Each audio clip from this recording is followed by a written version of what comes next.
Well, I guess that's what you call a title fight because, my goodness, you want to talk about a title fight that delivered. How about that one? And Jiri Prochazka is the new light heavyweight champion of the world in what I could only call incredibly impressive fashion. Like that was, he made a few huge mistakes, but who cares? That's one of those blood and guts fights. Like that's what this is all about, dude. Like that's what this fight game is really all about, where it's like, it's a lifetime of accumulation of skills.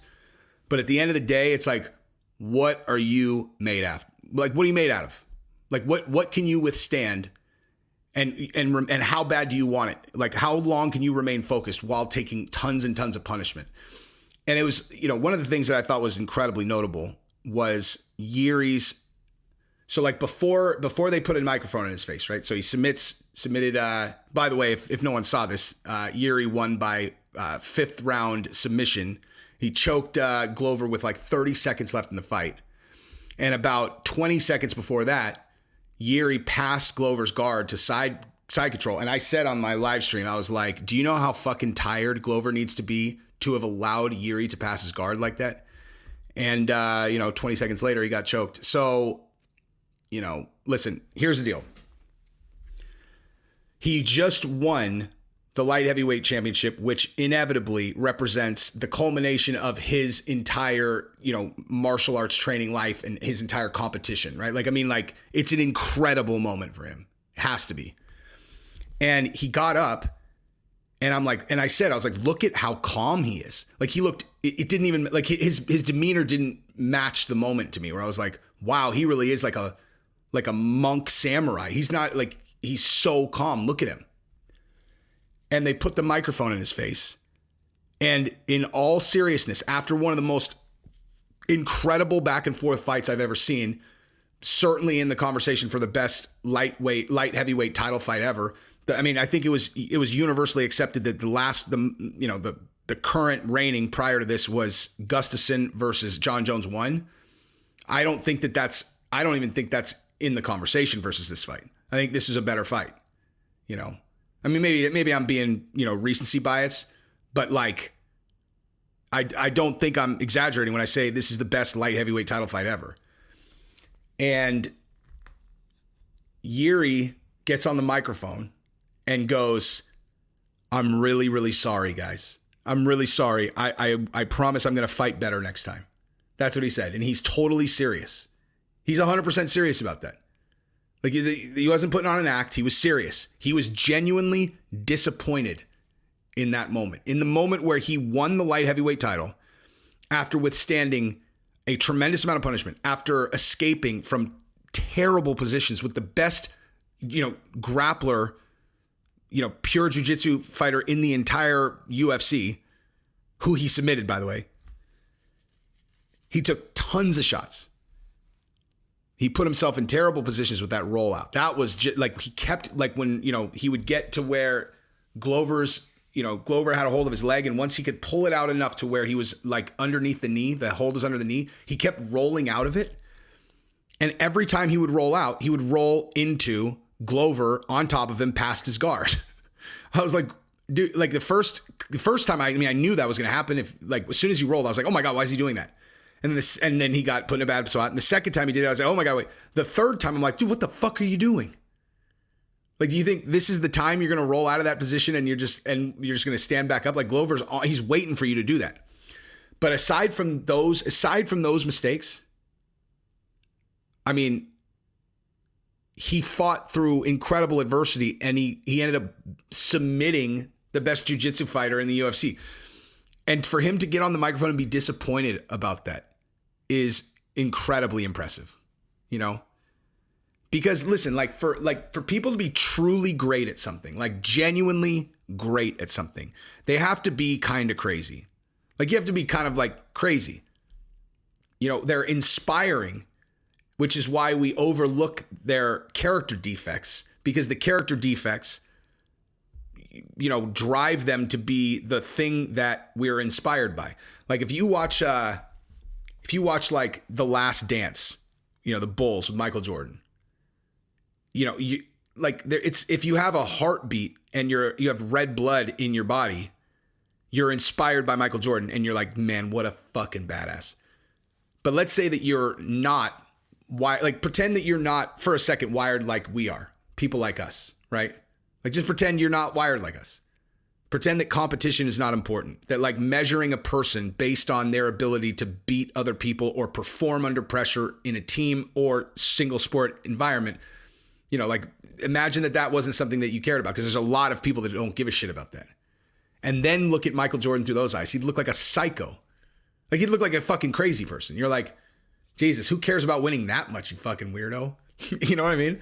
You care that much about winning that you dedicated every waking moment of your entire life to just like winning at this sport? Like it seemed crazy. It's very easy to consider it a character defect, right? To consider like a, you know, never being satisfied with your performance because you always think that you can get better seems like kind of something like crazy. But like for Jiri to have that type of moment where he just won the championship in the fashion that he did, in the fight that he did, and he's genuinely disappointed in his performance. And it's not just that he's like, you know, the next day he's like, you know, I did make some mistakes. Like that was his takeaway. Not that he won the belt, not that he had prepared himself so well that he could make mistakes like that and still beat the light heavyweight champion in a way that seemed impossible. That's not his takeaway. His takeaway is that he didn't perform well in that fight, which is so crazy to me. Amazing, but crazy. I'm a huge fan of his now. He is nasty. And Anthony fights Ankalaev July 30th, and the winner of that fight will fight this dude, Jiri Prochazka. And man, that's two great fights. I'm fired up to watch Anthony fight Ankalaev. Gonna bet a lot on Ankalaev. That's because, like I said, if I really care about the outcome of a fight, I always bet on the guy that I don't want to win. And not because I think they're gonna win, just because it's like an emotional crutch, you know. But yeah,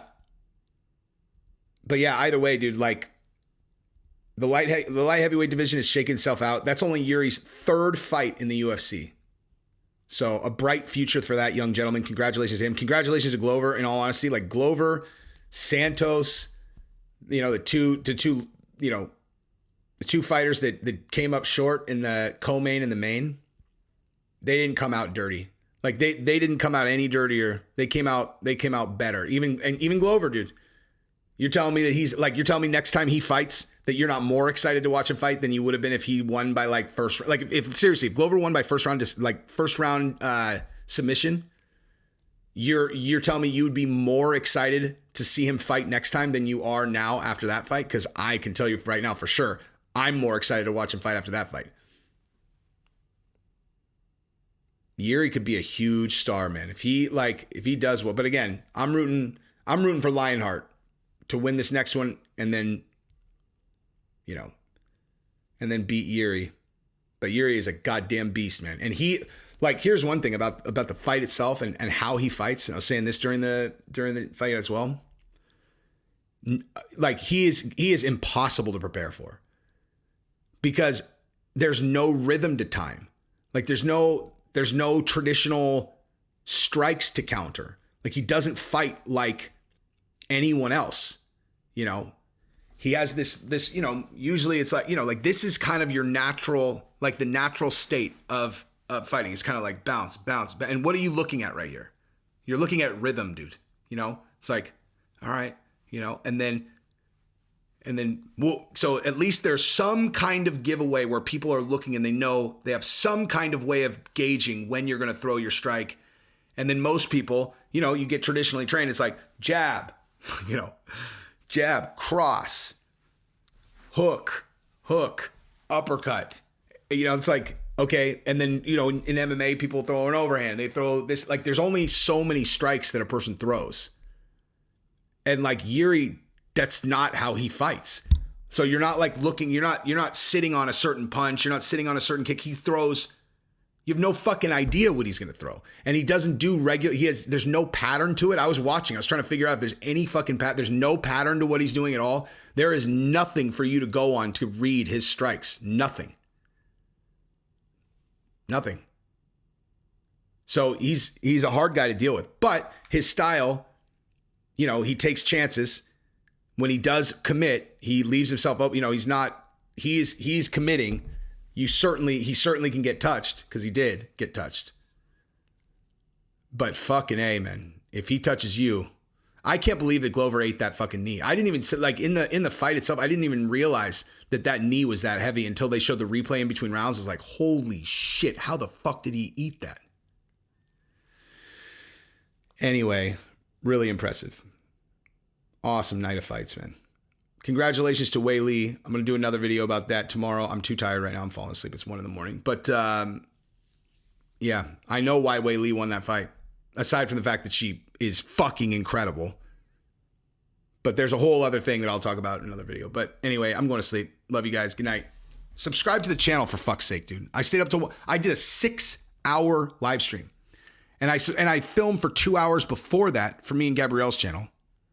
Okay. I did a fucking 1.5-hour podcast before that with my boy Robert, the owner of Sheath. That'll be up soon. That's a great podcast, by the way, what we did. And then now I'm up filming right now. Like, I've literally been working for, it's 1 a.m. I jumped on there at 10:30, 12, 14, I don't know, 15 straight hours. 15 hours. 15 fucking hours on Saturday. Okay. And I'm not done. I'm going to have to get on here and I'm going to edit and shit and then do thumbnails. So just for the record, when people are like, you know, someone asked me tonight on my live stream, they were like, I've got a handful of questions I wanted to ask you. I had them on, and he was like, are you like an industry plant? Like, you kind of came out of nowhere, dude. Like, is there like are you like an industry plant? Like, is there like some plan where you can, like, you know, whatever narratives? Nope. The reason why I came out of nowhere is because I'll just straight up work on the channel for fucking 16 hours on a Saturday. And this is just what I do. I work my fucking ass off on this channel. I continue to work my ass off on the channel. People think that they could just like willy-nilly throw a fucking video up and they're like, oh, my channel didn't work. It's like, dude, I mean, you think you just like throw a fucking video up and like it just blows up? Like, that's not how it works. You gotta fucking grind. Just commit. Do you believe that you can make it work? Because if you do, then just do the work and eventually it will. Anyway, sorry, I'm delirious. I'm going to bed. Love you guys. Peace. Subscribe.